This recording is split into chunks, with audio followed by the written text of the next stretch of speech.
Hello, അപ്പോൾ ഇന്ന് mango വെച്ചിട്ടുള്ളൊരു ഡിഷാണ് കാട്ടുന്നത്.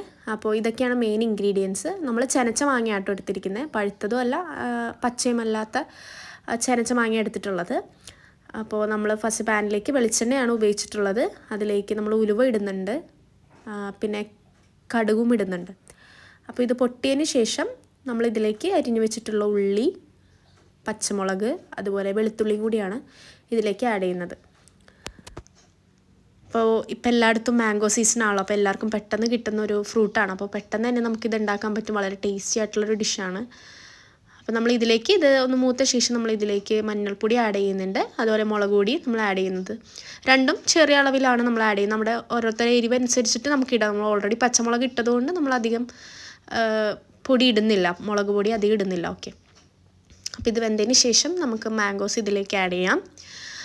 അപ്പോൾ ഭയങ്കര വലിയ കഷ്ണങ്ങളായിട്ട് അരിഞ്ഞിട്ടില്ല, എന്നാൽ ഭയങ്കര നേരിയതായിട്ടും അരിഞ്ഞിട്ടില്ല, ഒരു മീഡിയം സൈസിലാണ് അരിഞ്ഞിട്ടുള്ളത്. എന്നിട്ട് ഇതിലേക്ക് നമ്മൾ ഉപ്പ് ആഡ് ചെയ്യുന്നുണ്ട്. പിന്നെ ഇതൊന്ന് ബാലൻസ് ചെയ്യാൻ വേണ്ടിയിട്ട് നമ്മൾ ഇതിലേക്ക് ഷുഗറും കൂടി ആഡ് ചെയ്യുന്നുണ്ട്. ഇത്രേ ഉള്ളൂ ശരിക്കും പറഞ്ഞു കഴിഞ്ഞാൽ. ഇത്രയും കൊണ്ട് തന്നെ നമുക്ക് വേണമെങ്കിൽ ഇത് സ്റ്റോപ്പ് ചെയ്യാം. പിന്നെ കുറച്ചും കൂടി നമുക്കൊരു ടേസ്റ്റും ഇത്തിരി മണമൊക്കെ കിട്ടണമെങ്കിൽ നമുക്ക് കായംപൊടിയും കൂടി ആഡ് ചെയ്താൽ നമ്മുടെ ഡിഷ് റെഡി. അപ്പോൾ ഇതെല്ലാവരും വീട്ടിൽ ട്രൈ ചെയ്ത് നോക്കുക.